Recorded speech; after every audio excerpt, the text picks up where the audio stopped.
Ya kan, namanya kelapa sawit ya pohon, ya kan, betul gak? Kelapa sawit itu pohon, ada daunnya kan, ya dia keluarkan, dia menyerap karbon dioksida. Dari mana kok kita dituduh, ya kan, yang boten-boten aja itu orang-orang itu. Pak Presiden kita sangatlah aktif teman-teman. Entah kenapa baru saja mulai menjabat, udah banyak aja nih gebrakannya gitu. Dan gebrakan terbarunya yaitu tentang deforestasi lahan untuk perkebunan kelapa sawit. Kedepan kita juga harus tambah tanam kelapa sawit.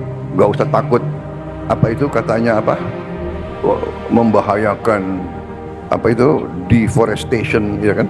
Berdasarkan pernyataan dari Pak Prabowo tersebut, tidak diherankan jika beberapa tahun ke depan atau 5 tahun ke depan bahkan akan ada rencana untuk meningkatkan jumlah sawit di Indonesia. Apakah bisa? Bisa. Apakah dengan cara deforestasi hutan? Oh, jangan. Berdasarkan data BPS tahun 2023, jumlah area sawit pada tahun 2018 sudah mencapai 14,33 juta hektar. Dan angka tersebut semakin lama semakin naik, dan pada tahun 2023 ini jumlah area perkebunan kelapa sawit sudah mencapai angka 15,93 juta hektar. Buat perbandingan nih teman-teman, 15,93 juta hektar itu kira-kira seluas 3 kali Pulau Lombok dan sebanding dengan luas Pulau Sulawesi. Yaps, memang luas dan memang besar, dan memang banyak di Indonesia untuk kebun kelapa sawitnya. Buat teman-teman yang menganggap bahwa kebun kelapa sawit kebanyakan ada di Kalimantan, oh tentu salah, karena kebun kelapa sawit ini sebenarnya sudah tersebar luas di wilayah Indonesia, mulai dari Sumatera, Kalimantan, Jawa, Sulawesi, dan bahkan di Papua sudah banyak teman-teman. Terus kalau ditanya di manakah luas area perkebunan kelapa sawit terbesar? Apakah di Kalimantan? Oh tidak, karena luas area perkebunan sawit terbesar ada di Provinsi Riau dengan luas area perkebunan sawitnya mencapai 3,4 juta hektar. Kelapa sawit ini merupakan salah satu komoditas pertanian yang berkontribusi besar pada penerimaan devisa negara, yaitu sekitar 400 triliun dengan volume ekspor sebesar 38,23 juta ton pada tahun 2023. Dan pada tahun 2023 itu juga industri sawit menyumbang sebesar 88,7 triliun ke APBN negara atau Anggaran Perencanaan Belanja Negara, di mana sumbangan ini terdiri dari penerimaan pajak sebesar 50,2 triliun, penerimaan negara bukan pajak sebesar 32,4 triliun, dan bea keluar sebesar 6,1 triliun. Ya, angka yang sangat besar teman-teman.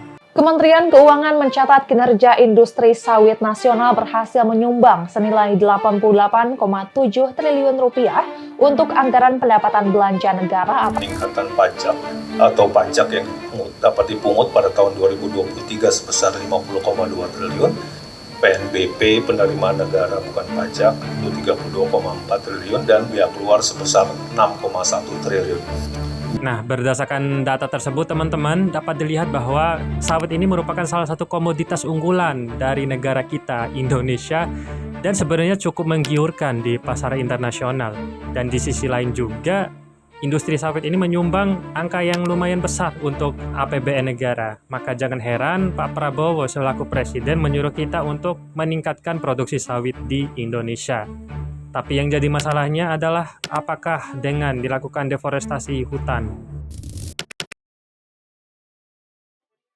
Ngaha Aina Ngoho merupakan salah satu falsafah yang berasal dari Kabupaten Bima, Nusa Tenggara Barat, yang bermakna manfaatkan tapi jangan eksploitasi.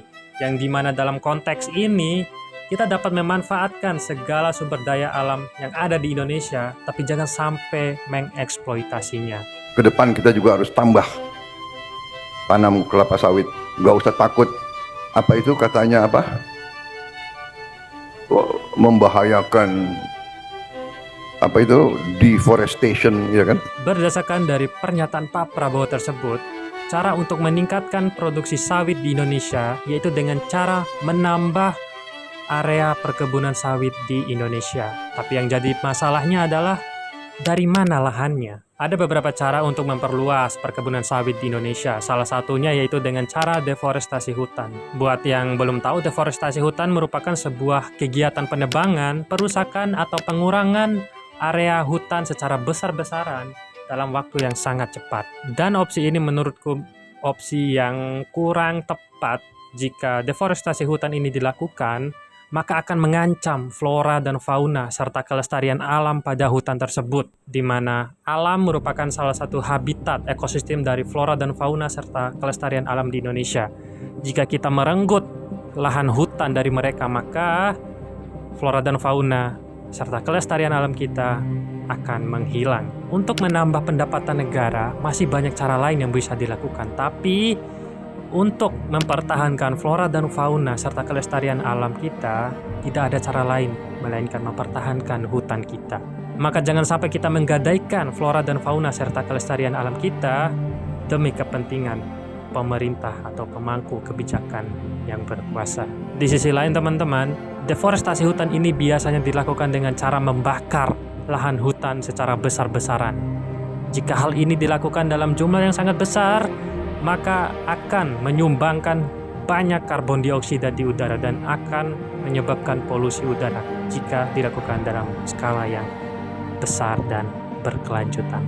Dan menurutku ini adalah hal yang berbahaya. Maka cara deforestasi hutan ini menurutku kurang tepat untuk dilakukan.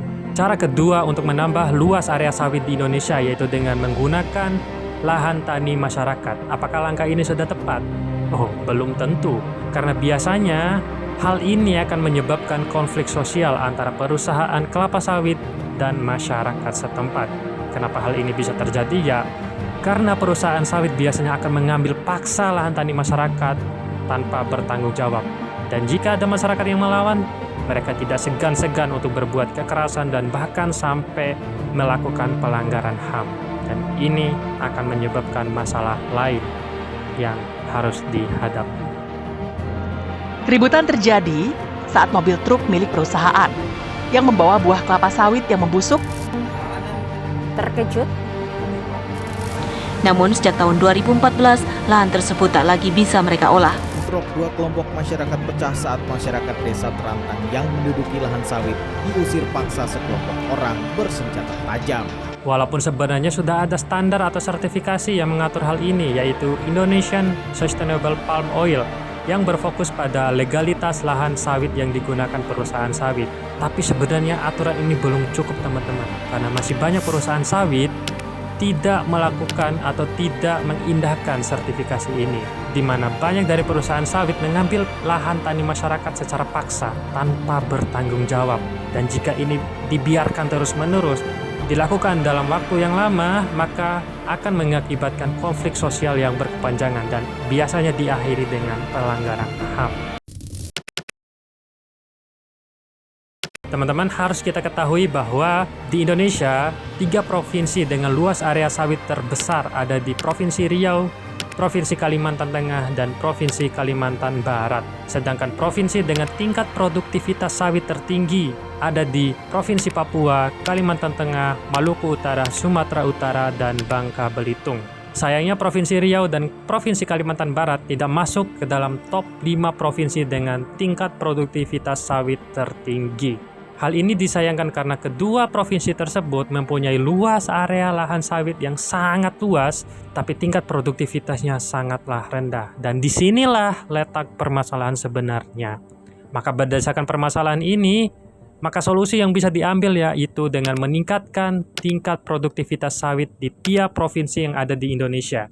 Jika tingkat produktivitas sawitnya naik, maka produksi sawitnya juga akan naik tanpa dilakukan deforestasi lahan dan tanpa terjadi konflik sosial. Nah, buat pemerintah mungkin daripada berinvestasi pada perluasan lahan area kebun sawit, mungkin bisa dialihkan pada investasi pada riset, inovasi, dan teknologi untuk meningkatkan tingkat produktivitas sawit di tiap provinsi yang ada di Indonesia. Karena masalahnya bukan di luas area sawitnya. Luas area sawit di Indonesia sudahlah sangat luas, tapi yang jadi permasalahannya adalah tingkat produktivitasnya yang masih rendah. Maka dari itu saran untuk pemerintah, anjay, mungkin aku nggak yakin pemerintah nonton video ini, tapi harapanku yaitu pemerintah bisa melihat masalah pada akar masalahnya, teman-teman. Jangan sampai pemerintah mengambil solusi yang cepat saja, tapi kurang tepat. Dan mungkin sekian video dari aku. Sekian, terima kasih.